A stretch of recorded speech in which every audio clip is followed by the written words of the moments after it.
કરશે ચૂડા બાજુ જે આગળવાળી ચોકડી પડે એટલે જો અહીંયાથી આપણે ખાલી સાઈડ લેવું પડશે આઈસર આપણું. અહીંયા ધાંગધ્રા અંદર બજારમાં નહીં જાય આઈસર એટલે લઈ લીધું આ બાજુ અને આગળ આવશે એક. તો ભાઈ આ જુઓ કંઈક ડીશ ભરીને જાય છે આવું 2 ટેલરિયામાં 75% રોડ. અડધી ગાડી તો ખાલી થઈ જાય આટલી રહી. હવે જોઈએ હવે કેટલો ટાઈમ લાગશે. આવ્યું છે મતલબ અહીંયા પાર્ક જેવું લાગે છે તો હું દરેક જગ્યાએ હોઉં જ. હાલો તો મિત્રો, ગુડ મોર્નિંગ, જય માતાજી, જય મેલડીમાં. આપણા એક નવા બ્લોગમાં તમારા બધાનું સ્વાગત છે. અત્યારે વાગી ગયા સવારના 10:15 અને જો ભાઈ આપણું આઈસર પણ ભરાઈ ગયું અને અહીંયા ગાડી રાખી દીધી જારી બારી મારીને. અને આપણે ગાડી ભરી છે ધાંગધ્રાથી આગળ કંઈક જવાનું છે તો બિલ આવે પછી અહીંયાથી નીકળીએ આગળ. અને કાલે વરસાદ કેવો પડે તમારી બાજુ એ કમેન્ટ કરીને જણાવજો. તો અહીંયાથી હવે બિલ લઈને નીકળીએ, જોઈએ કેટલો ટાઈમ લાગશે બિલમાં હજી. તો મિત્રો જુઓ આપણે ટપાલ આવી જાય અને હવે અહીંયાથી આપણે નીકળીએ. ગાડી આવી છે અંદર લઈ લે એટલે આપણે કાઢી લઈએ અને જઈએ પહેલાં પેટ્રોલ પુરાવા ડીઝલ પંપે અથવા ડીઝલ પુરાવા પેટ્રોલ પંપે. તો ભાઈ જુઓ અત્યારે આપણે પહોંચી આવ્યા વિરમગામ તિરંગા સર્કલ ક્રોસ કરીએ છીએ અને આ સર્કલ ક્રોસ કરીને ચા પાણી કરીને વધીશું આગળ. તો મિત્રો જુઓ આપણે વિરમગામ સર્કલ ક્રોસ કરીને આઈસર રાખ્યું હતું ચા પાણી કરવા માટે. સરસ મસ્ત મજાના ચા પાણી કરી લીધા અને હવે અહીંયાથી આપણે ગાડી કન્ટિન્યુ કરી લીધી છે. ચા પાણી કરીને નીકળી આવ્યા. જોઈ લો, કાલે હતો વરસાદ અને આજે ચાલુ થઈ ગયો લગનગારો. લગનગારો તો સજ જોકે 2-4 દિવસથી આ બાજુ ઘણી ગાડીઓ જોઈ 2-3 દિવસમાં વરરાજાની. અને મિત્રો કાલે અહીંયા વરસાદ પણ સારો એવો પડેલો છે અને બરફના કરા પણ પડ્યા હતા. તો તમારી બાજુ મિત્રો કેવો વરસાદ છે, કયા ગામમાં, એ ખાલી કમેન્ટ કરીને જણાવજો જેથી કરીને અમારા જેવાને ખબર પડે કે તમારા ગામમાં કેવો વરસાદ હતો આ તે. તો મિત્રો જુઓ આપણે કન્ટિન્યુ ડ્રાઈવ કર્યા પછી અત્યારે જસ્ટ પહોંચી આવ્યા માલવણ ચોકડી ઉપર. જોઈ શકો છો આ છે માલવણ ચોકડી. આગળ આવે આશિયાના હોટલવાળી. અને આપણે મિત્રો હજી જમવાનું પણ બાકી છે. આપણે જમવા જાય રોકાયા નથી તો આગળ જોઈએ હવે કયા આગળ જમવા રોકીએ છીએ આ છે એ પણ હું તમને આગળનું બતાવું ક્યાં જમીએ છીએ આ છે ક્યાં રીતે ખાલી કરીએ છીએ. બધા વિડીયોમાં બને રહેજો.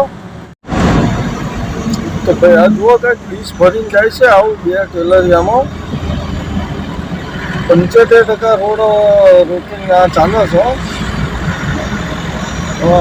પરમિશન કોણ આપતા હશે દિવસે ગાડી ચલાવવાની અને ગાડીને? રોડ આખો ક્લોઝ છે 75%. ગાડીને ખરેખર દિવસે ચાલવાની પરમિશન જ ન હોવી જોઈએ. 75% રોડ બ્લોક કરીને ચાલે છે.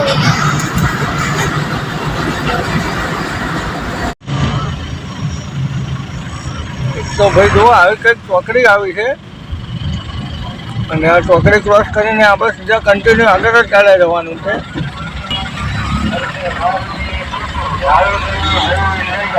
ચોકડીનું નામ શું છે એ તો ખબર નહીં હવે. તો આવી રીતનું કંઈક છે પેટ્રોલ પંપ છે નાયકાનો.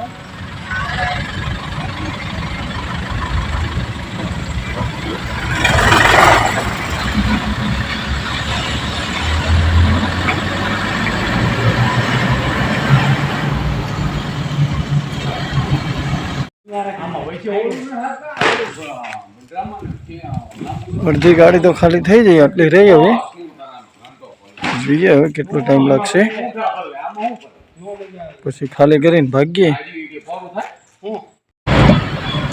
તો દોસ્તો જુઓ આપણે ગાજણવાવ કરીને કંઈક ગામ હતું ત્યાં આપણું આઈસર ખાલી કરી દીધું અને ત્યાં ખાલી કરીને રિટર્ન પાછા આવી ગયા અને અત્યારે જસ્ટ પહોંચી આવ્યા આપણે ધાંગધ્રા.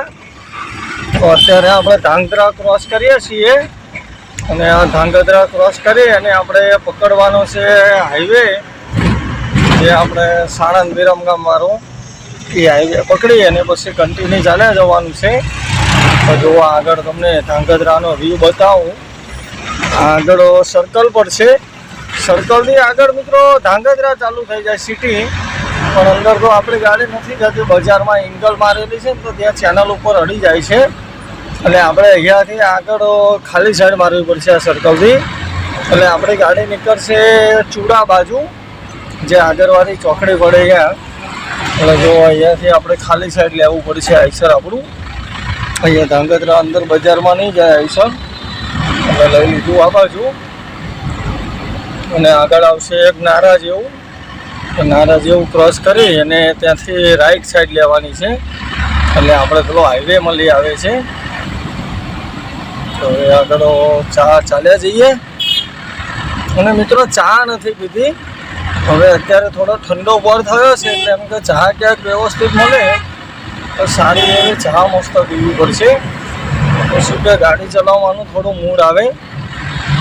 તો જોઈએ હવે પહેલાં હાઈવે બહાર કાઢી લઈએ, પછી ક્યાંક ચા પીવા રાખીશું. તો મિત્રો જો આપણે અહીંયા કુડા બાજુ ચોકડી જે પડે છે એ બાજુ જવાના રોડ ઉપર લઈ લીધી. અને અહીંયા આગળ કંઈક જોગાસર તલાવ કરીને આવ્યું છે, મતલબ અહીંયા પાર્ક જેવું લાગે છે.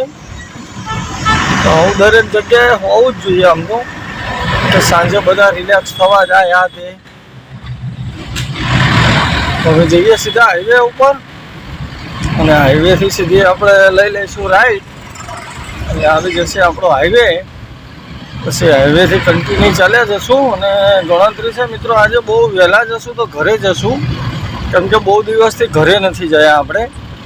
તો જોઈએ આજે વહેલી ગાડી પહોંચે તો ઘરે જવાની ઈચ્છા છે. તો જોઈએ હવે ઘરે જવા મળે છે કે પછી કંપની સુવાનું થાય છે. તો ભાઈ જો આપણે આવી ગયા હાઈવે ઉપર. અને અહીંયાથી આપણું આઈસર લઈ લેવાનું છે રાઈટ સાઈડ. અહીંયાથી આપણે નેશનલ લઈ લઈએ.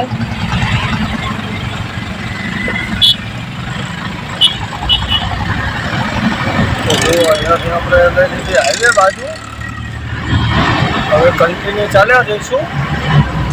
અને જે આગળ આવશે દોસ્તો કલ્પના ચોકડી આપણે ધાંગધ્રાવાળી, ત્યાંથી પછી આપણે લઈ લેવાની લેફ્ટ સાઈડ. પછી આપણા હાઈવે ઉપર કન્ટિન્યુ ચાલે જ જવાનું છે. અને જે આપણે ચા પાણી પીવા ક્યાંય રોકાયા નથી, તો કલ્પના ચોકડી પાર કરીને આગળ રોકાઈશું એક જગ્યાએ ચા પાણી કરવા. પછી ત્યાંથી આગળ વધીશું. તો ભાઈ જુઓ આપણે ગાડી ખાલી કરીને હાઈવે ચડાવી દીધી. અને મોસમ ચેક કરો, અહીંયા આગળ પવન પણ ચડ્યો છે. અને કાલનો ટાઈમ થયો છે, ફૂલ પવન આવે છે. અને કાચ ઉપર તમે જોઈ શકો છો સાંટા પણ ચાલુ થઈ ગયા વરસાદના. એટલે વરસાદ પણ ચાલુ થઈ ગયો. એટલે આપણે તો ગાડી ખાલી થઈ જાય એટલે કોઈ ટેન્શન નથી માલ પલળવાનું. અને આમ બી આપણે માલ એવો જ ભરીએ છીએ કે ગમે એટલો વરસાદ પડે તો આપણે ટેન્શન નહીં. એટલે એવા રસ્તા તિરપાલ મારવાનો હોય એવા પેથા કરવાવાળી ગાડીઓ નથી હાંકતા, એટલે વાંધો ના આવે. પણ જો આ સાંટા પણ ચાલુ થઈ ગયા છે, તો એવું લાગશે તો આપણે વાઇફર મારી દઈશું અને હાલ્યા જઈએ. તો હવે મિત્રો વરસાદ પણ ચાલુ થઈ ગયો છે, મોસમ પણ બગડવાની તૈયારી છે. એટલે પછી હવે બ્લોગ બનાવવાની મજા નહીં આવે ને. આપણે ગાડી મૂકવાની છે ડોંગા કંપનીમાં જ દે સાણંદ. તો હવે કન્ટિન્યુ ત્યાં જ જવાનું છે, એટલે કન્ટિન્યુ ચાલ્યો જાઉં. અને કાલે જોઈએ મિત્રો ક્યાંની ટ્રીપ રહેશે, તો એ તમને બીજા વિડીયોમાં હું બતાવીશ. તો આ વિડીયોને કર્યો અહીંયા પૂરો. મળીએ સવારે બીજા એક નવા વિડીયોમાં. ત્યાં સુધી આ રીતે પ્રેમ સપોર્ટ આપતા રહેજો. બધાને જય માતાજી, જય મેલડીમાં.